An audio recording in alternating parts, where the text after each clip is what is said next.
Our New Testament reading is from Matthew chapter 5, verses 3 to 12, the Beatitudes.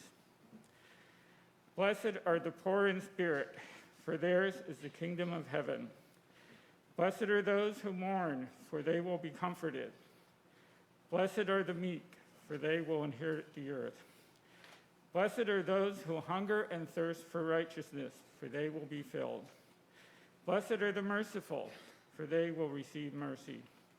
Blessed are the pure in heart, for they will see God. Blessed are the peacemakers, for they will be called children of God. Blessed are those who are persecuted for righteousness' sake, for theirs is the kingdom of heaven. Blessed are you when people revile you and persecute you and utter all kinds of evil against you falsely on my account. Rejoice and be glad, for your reward is great in heaven, for in the same way they persecuted the prophets who were before you.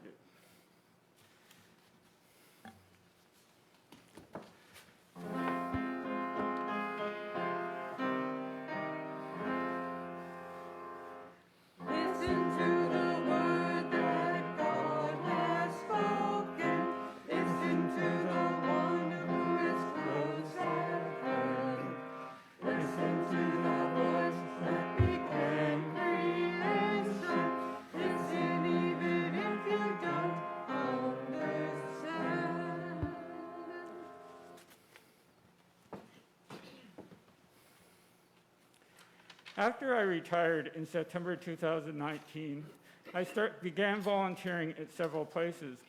One was the Presbyterian Historical Society in Philadelphia, where I've written some blog posts highlighting collections held by the society. Among the first posts I researched concerned the long and convoluted process that led to the 1990 Presbyterian hymnal. The General Assembly appointed a hymnal committee made up of a mix of ministers, church musicians, lay people, and one or two composers to review hymns from the previous hymnal to determine whether they should be kept, to suggest new hymns, and to review the voicing and choices of words of each hymn.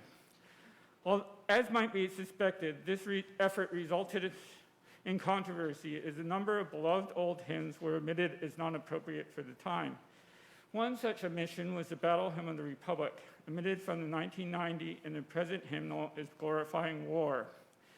Critics point to the line, "He has loosed the faithful lightning of his terrible Swiss sword," as a reference to a wrathful God, an anathema to many Presbyterians and other Christians. The popular Christian songwriter Audrey Assad took this view when she rewrote the terrible sword line as, "You are spreading truth to power, you are laying down our swords." Although it sometimes seems these days as though the Civil War never ended, Abe Lincoln spoke of his hope for the future in his last public address, the week before his assassination, an event that inspired singer-songwriters Dave North and Bob Gibson to write the song, "Let the Band Play Dixie." Although the writers of this song took some liberties with the president's words, the sentiments are still relevant today.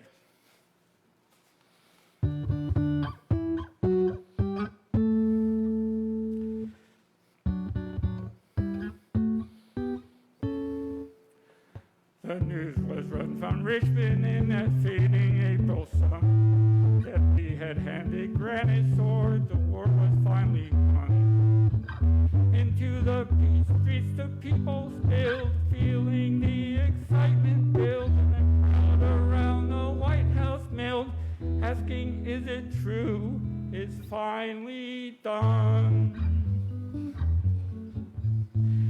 Inside the White House, Lincoln heard them calling out his name. He sat there wondering what to say to ease their years of pain. Someone yelled, "Come out the door and tell us what you've got in store for the rebels who have lost the war." So out upon the porch, Abe Lincoln came.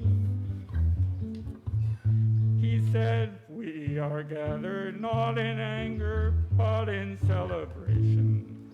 Let's be grateful we are once again a single nation. Let's stand together reassured, now that peace has been secured, our nation's illness can be cured, and I suggest the overture for this occasion. He said, let the band play Dixie, play that tune that holds its head up high and proud. Let our nation, once divided, bloody but unbowed, take the swords of war and beat them back into a plow. On the day that Lee surrendered, Mr. Lincoln told the crowd, let the band play Dixie.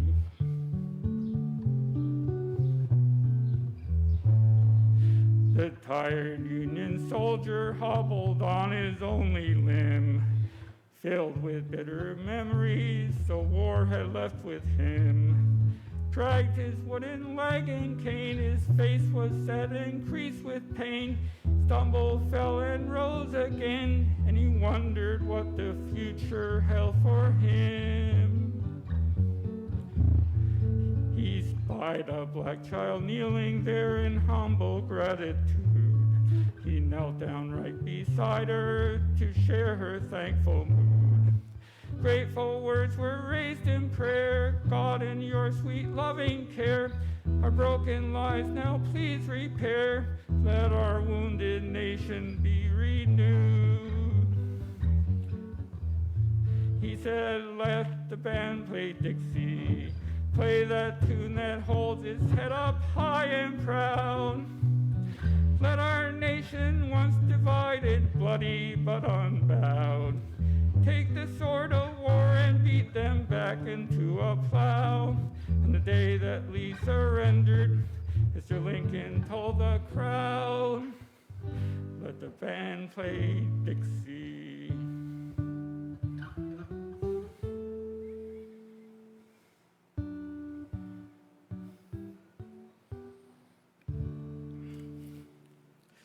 One of the few singers who performs his song today is Joe Jenks, a very talented man who comes out of the tradition of folk singer as a political activist.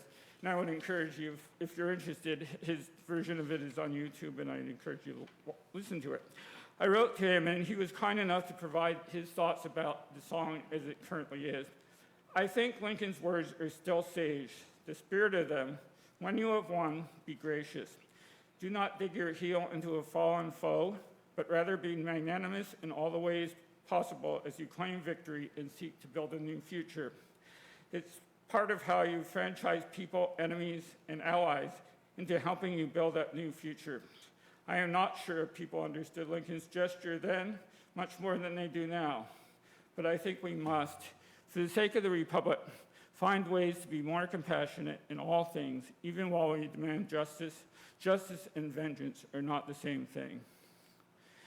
Memorial Day began as Decoration Day, a day set aside to honor both Southern and Northern soldiers who died in the bloody battles of the Civil War.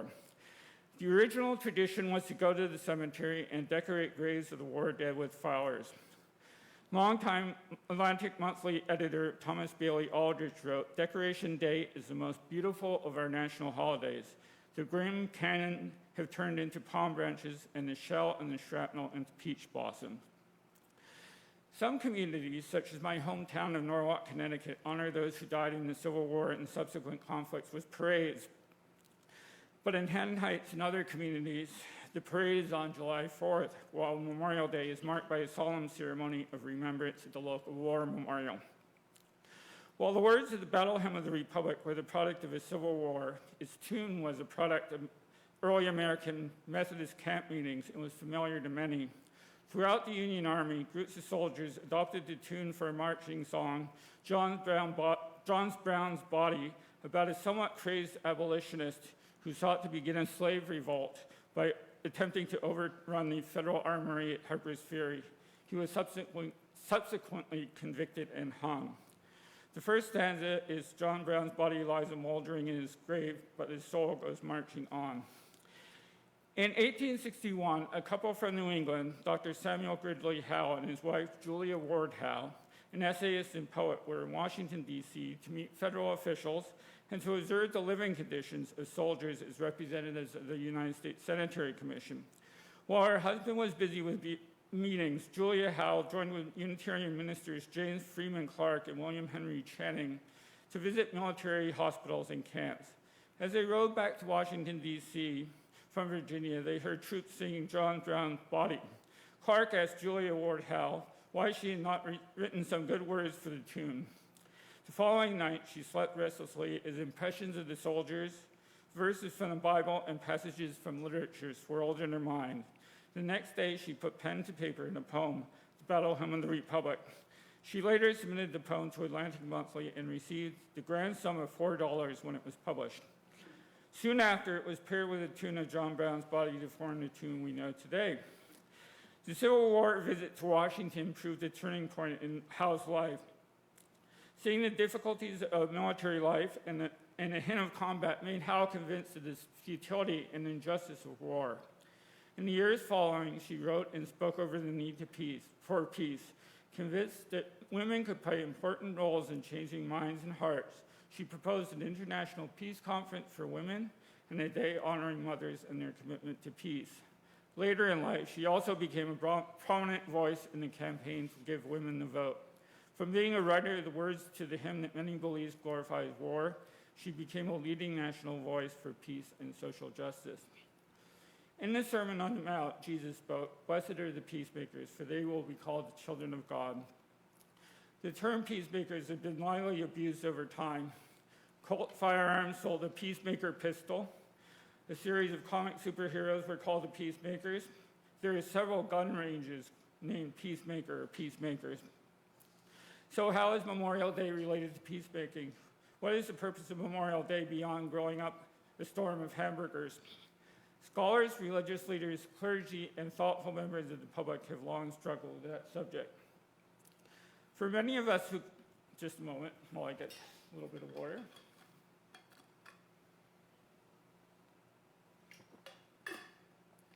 For those of us who grew up in the Vietnam era, the memorialization of military conflict may result in mixed feelings.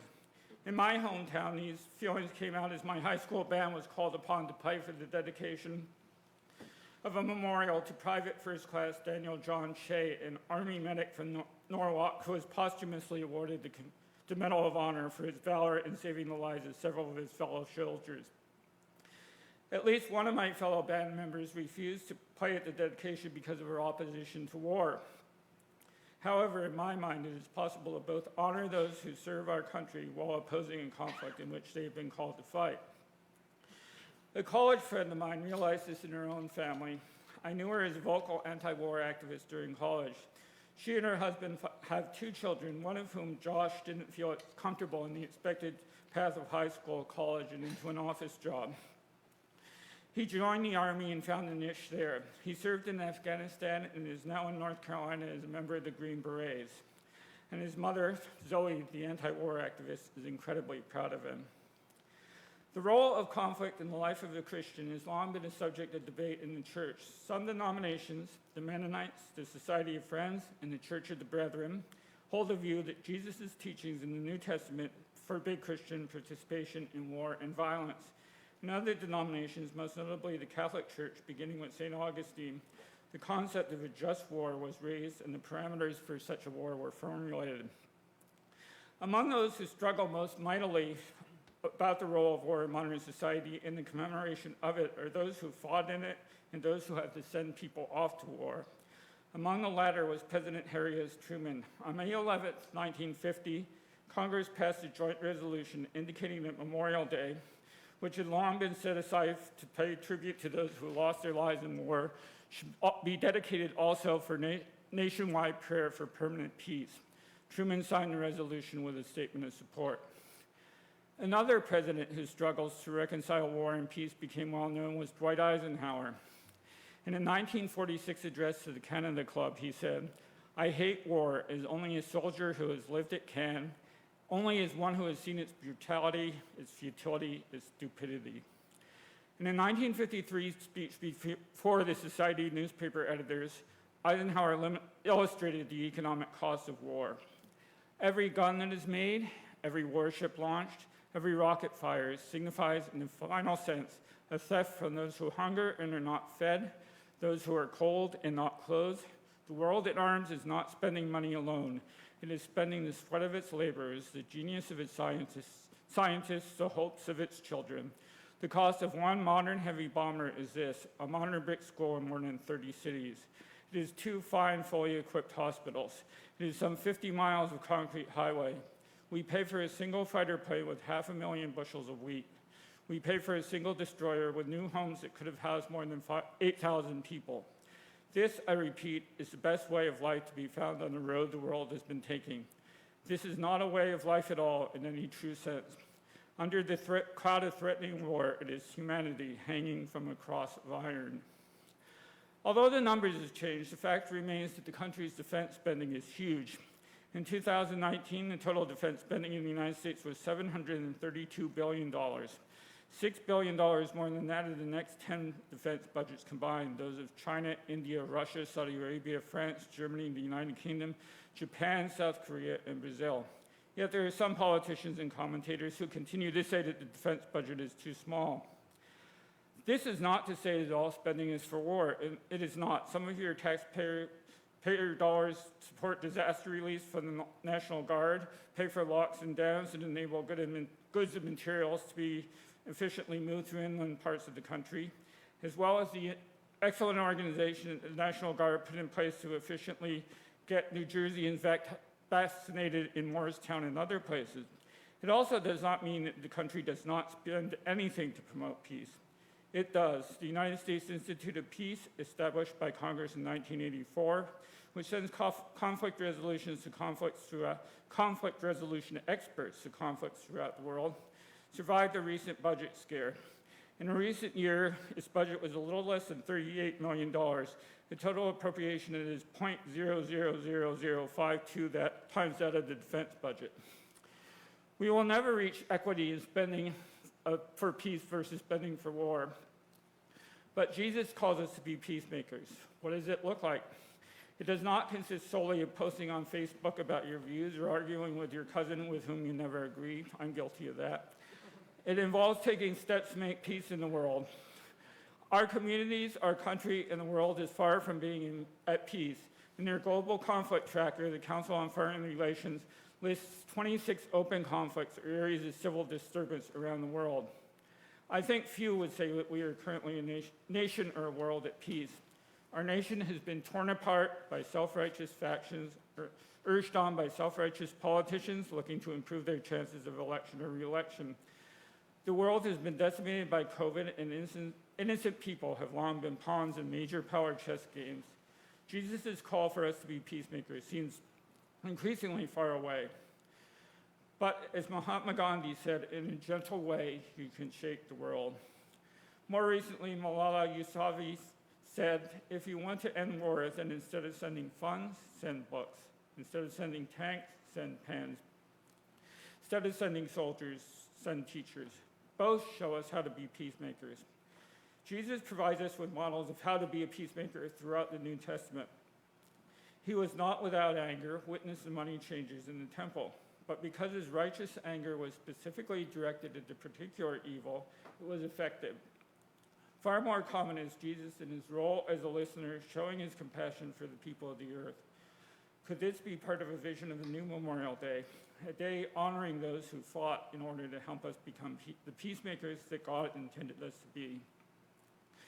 In the beauty of the lilies, Christ was born across the sea with a glory in his bosom that transfigures you and me. Perhaps we need to be transfigured so that we can believe that conflict is not inevitable. Margaret Mead wrote, never doubt that a small group of thoughtful, committed citizens can change the world. Indeed, it is the only thing that ever has. How can we be transfigured? What can we seek to change in the world? Who can we join with to help us? Can we make either this Memorial Day weekend or future Memorial Day weekends a time of peace, listening, and reconciliation? Organizations such as Unify America, Crossing Party Lines, and National Institute for Civil Discourse, Fix Us, the Listen First Project, Living Room Conversations, and Unify America, the sheer number perhaps pointing to the extent of the problem, are making it their mission to encourage people to talk and listen to one another. On June 12th and 13th, they and other organizations are sponsoring America Talks, where they hope to engage at least 10,000 Conversation participants in one-on-one, face-to-face talks between people of differing political viewpoints, with the goal of having people talk to each other rather than talking past one another. I am planning to participate, and information about how you can participate is included in the bulletin. Blessed are the peacemakers, for they shall be called the children of God. Amen. Dear God, we all want peace in our home, our community, our nation, and the world. Please inspire us to reach out, sometimes beyond our comfort zone, to take small but important actions to promote this needed peace. We ask this in your name. Amen. Amen.